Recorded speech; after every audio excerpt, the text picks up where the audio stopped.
तो आज हम ब्रायन ट्रेसी की मशहूर किताब एडवांस्ड सेलिंग स्ट्रैटेजीज के खुलासे पर ज़रा तफसील से बात कर रहे हैं। जी हाँ। इस किताब में ना फरोख्त के माहिरीन के लिए कई दहाइयों का तजुर्बा वो निचोड़ कर पेश किया गया है। बिल्कुल। हमारा मिशन यही है कि उसमें से वो सबसे मुअस्सर नफ्सियाती राज और हिकमत अमलियां निकालें, समझें। और देखें, ये किताब सिर्फ टेक्निकों के बारे में नहीं है। अच्छा। इसका जो मरकजी ख्याल है ना, वो ये है कि उम्दा सतह की फरोख्त वो असल में एक ज़हनी खेल है। ज़हनी खेल? जी, ये समझना कि आप खुद को और अपने गाहक को नफ्सियाती तौर पर कैसे मुनज़्ज़म करते हैं, यही आपकी कामयाबी की बुनियाद है। बिल्कुल। यानी कामयाबी सिर्फ ये नहीं कि आप क्या कहते हैं, जी नहीं। बल्कि ये भी कि आप सोचते क्या हैं, हाँ। तैयारी कैसे करते हैं और लोगों से जुड़ते कैसे हैं। सही। तो आइए देखते हैं ट्रेसी इस बारे में क्या कहते हैं। जरूर। पहला और शायद सबसे बुनियादी नुक्ता, आपका अपना तसव्वुर-ए-ज़ात, मतलब सेल्फ इमेज। जी। ट्रेसी का मशहूर कॉल है, आप वही बनते हैं जिसके बारे में ज्यादातर वक्त सोचते हैं। बिल्कुल। यानी अगर आप खुद को एक कामयाब सेल्स पर्सन के तौर पर देखते हैं तो आपके अमाल भी वैसे ही होंगे। हाँ, और ये सिर्फ मुस्बत सोच से आगे की बात है। अच्छा। ये खुद को एक आला पाए के मुशीर के तौर पर, मसाइल हल करने वाले के तौर पर देखना और पेश करना है। आपकी जो अंदरूनी तस्वीर है ना, वो आपके बैरूनी रवैये और नताइज को बराह रास्त मुतासिर करती है। अगर आप खुद पर यकीन नहीं रखते तो गाहक कैसे करेगा? बिल्कुल, गाहक आप पर कैसे यकीन करेगा? ये बात तो दिलचस्प है, लेकिन क्या ये खतरा नहीं कि अगर कोई अंदर से पुरएतमाद महसूस ना कर रहा हो तो ये कामयाब पेशावर का रूप धारना वो कुछ मसनूई सा ना लगे? अच्छा सवाल है। देखिए, ट्रेसी का जोर इस बात पर है कि ये fake it till you make it वाली बात नहीं है। अच्छा। बल्कि अपनी सोच को शऊरी तौर पर बेहतर बनाना है। ये खुद को याद दिलाना है कि आप काबिल हैं, आपने तैयारी की है और आप वाकई गाहक की मदद कर सकते हैं। वक्त के साथ ना ये यकीन पुख्ता होता जाता है, फिर ये मसनूई नहीं रहता। समझ गया। अच्छा, अब आते हैं गाहक की नफ्सियात पर। जी।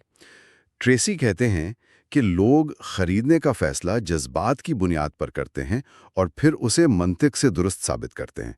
क्या वाकई ऐसा ही है? हाँ बिल्कुल, और ये फरोख्त का एक बुनियादी उसूल है। उन्होंने दो बुनियादी मोहरिकात बताए हैं, फायदे की ख्वाहिश और नुकसान का खौफ। जी, और अहम बात यह है कि आप गाहक का गालिब खरीदने का मुहर्रिक यानी डोमिनेंट बाइंग मोटिव या DBM पहचाने। DBM? हाँ, क्या वो बुनियादी तौर पर पैसा बचाना चाहते हैं, वक्त बचाना, या शायद ज्यादा इज्जत या सुकून हासिल करना? बिल्कुल। अगर आप उनकी असल जज्बाती जरूरत को नहीं समझते ना, तो आपकी मंतिकी दलीलें वो बेअसर रहेंगी। मिसाल के तौर पर? मिसाल के तौर पर, अगर कोई गाहक अपनी साख्त बेहतर बनाने पर मरकूज है, तो उसे सिर्फ कीमत में कमी की बात करना शायद इतना मुतासिर ना करे। तो इस DBM को पहचानने के लिए गहरे सवालात पूछना जरूरी है। किलीदी हैसियत रखता है। जैसे, इस वक्त आपके लिए सबसे बड़ा चैलेंज क्या है, या आप क्या हासिल करने की उम्मीद कर रहे हैं? बिल्कुल, और सिर्फ सवाल पूछना नहीं, बिल्कुल गौर से सुनना। जी हाँ, गौर से सुनना। अच्छा, अब आते हैं फरोख्त के अमल पर। ठीक है। ट्रेसी एक मुनज़्ज़म मंसूबे पर बहुत जोर देते हैं। यानी एक पूरा सिस्टम? हाँ, नए मुमकिना गाहक तलाश करना यानी प्रोस्पेक्टिंग, ताल्लुक बनाना। जी, रैपोर्ट, फिर ज़रूरियात को समझना, मौजू हल पेश करना और आखिर में मुआहदा तय करना, क्लोजिंग। जी, क्लोजिंग। ये एक वाज़ेह नक्शा लगता है, लेकिन इसमें वक्त का इंतजाम कैसे किया जाए? सेल्स में तो वक्त बहुत कीमती होता है। बिल्कुल, यहाँ 80-20 का असूल बहुत कारआमद है। अच्छा, पेरेटो का असूल? जी, यानी आपके 80% नताइज आपकी 20% सरगर्मियों से आते हैं। कामयाब लोग उन 20% सरगर्मियों पर तवज्जो मरकूज करते हैं जो सबसे ज्यादा अहम है। मतलब स्मार्ट वर्क हार्ड वर्क से ज्यादा? कह सकते हैं। मिसाल के तौर पर बेमकसद कॉल्स करने के बजाय जो शायद 80% में आए। उन गाहकों पर वक्त लगाएं जिनसे वाकई बिजनेस मिलने का इम्कान है। बिल्कुल, आला मुमकिना गाहकों के साथ गहरे ताल्लुकात बनाने पर वक्त लगाना ये 20% में हो सकता है और ज्यादा नतीजा खेज है। और ताल्लुकात बनाने का बेहतरीन तरीका? भरोसा कायम करना, और वो सुनने से शुरू होता है। सही। अच्छा, जब आप हल पेश करते हैं तो अक्सर एतराज़ात सामने आते हैं। जी, लाजमन। ट्रेसी का नजरिया है कि एतराज़ात को मनफी नहीं समझना चाहिए। नहीं, بلکہ دلچسپی کی علامت سمجھنا چاہیے۔ دلچسپی کی علامت؟ ہاں، اعتراض کا مطلب ہے کہ گاہک غور کر رہا ہے، وہ سنجیدہ ہے۔ تو کرنا کیا چاہیے؟ انہیں غور سے سنیں، سمجھیں کہ اصل تشویش کیا ہے، کیا یہ قیمت ہے، وقت یا کچھ اور پھر اعتماد سے جواب دیں۔ اعتراضات پر قابو پانے کے بعد فروخت کو حتمی شکل دینا یعنی کلوزنگ گفتگو کا ایک فطری اگلا قدم محسوس ہونا چاہیے۔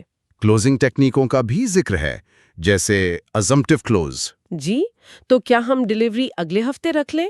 یا آلٹرنیٹیو کلوز، کیا آپ بنیادی پیکج لیں گے یا پریمیم؟ یہ تھوڑی پراعتماد حکمت عملیاں ہیں۔ ہاں، اور یہ اسی وقت مؤثر ہوتی ہیں جب آپ نے پچھلے مراحل ٹھیک سے کیے ہوں، تعلق بنانا، ضروریات سمجھنا، اعتراضات دور کرنا۔ مطلب یہ فرض کرنا کہ آپ نے گاہک کی مدد کی ہے اور اب اگلا قدم اٹھانے کا وقت ہے۔ بالکل، یہ اعتماد فروخت کنندہ کی تیاری اور یقین سے آتا ہے۔ آخر میں ٹریسی مسلسل بہتری کی اہمیت پر بہت زور دیتے ہیں۔ بہت زیادہ۔ سیکھنے کا عمل کبھی ختم نہیں ہوتا۔ ہر کال، ہر میٹنگ ایک موقع ہے سیکھنے کا۔ بالکل، ہر فروخت کی کوشش کامیاب ہو یا ناکام ایک سبق ہے۔ اپنی کارکردگی کا جائزہ لینا، کیا اچھا ہوا، کیا بہتر ہو سکتا تھا، اور پھر اگلی بار اپنی حکمت عملی کو ایڈجسٹ کرنا۔ یہی مسلسل سیکھنے اور اپنانے کا رویہ ہے جو ایک اچھے سیلز پرسن کو عظیم بناتا ہے۔ تو اگر ہم برائن ٹریسی کی ان حکمت عملیوں کا نچوڑ نکالیں تو چند اہم ترین باتیں یہ ہیں: اپنی ذہنیت کو سنبھالیں، جی، گاہک کے جذباتی ضروریات کو پہچانیں، بھروسہ قائم کریں، ایک منظم طریقے سے کام کریں، اعتراضات کو سمجھیں، اعتماد سے کلوز کریں، اور سب سے اہم، ہمیشہ سیکھتے اور بہتر ہوتے رہے۔ بالکل۔ اور ان سب کے پیچھے وہ بنیادی فلسفہ ہے جسے ٹریسی نے خوبصورتی سے بیان کیا ہے: کسٹمر کے ساتھ ایسے جڑیں جیسے آپ ان کی مدد کرنے کی کوشش کر رہے ہیں، نہ کہ صرف انہیں کچھ بیچنے کی۔ نیت کا فرق۔ جی ہاں، یہ نیت کا فرق آپ کے طرز عمل اور نتائج دونوں میں ظاہر ہوتا ہے۔ آج ہم نے برائن ٹریسی کی کتاب ایڈوانسڈ سیلنگ اسٹریٹجیز کے خلاصے سے کچھ اہم نکات پر بات کی۔ جی، ایک آخری سوچ جو سننے والوں کے لیے چھوڑی جا سکتی ہے، وہ کیا؟ یہ جو اصول ہیں: ذہنیت، نفسیات کو سمجھنا، تعلقات بنانا، منظم عمل، کیا یہ صرف فروخت کی دنیا تک ہی محدود ہے؟ اچھا سوال ہے۔ یا زندگی کے دوسرے شعبوں میں بھی یہ اتنے ہی کارآمد ہو سکتے ہیں، جہاں ہمیں دوسروں کو قائل کرنے، سمجھنے یا ان کے ساتھ بہتر تعلقات استوار کرنے کی ضرورت پڑتی ہے؟ یقیناً سوچنے کی بات ہے۔ اس پر غور کیجیے۔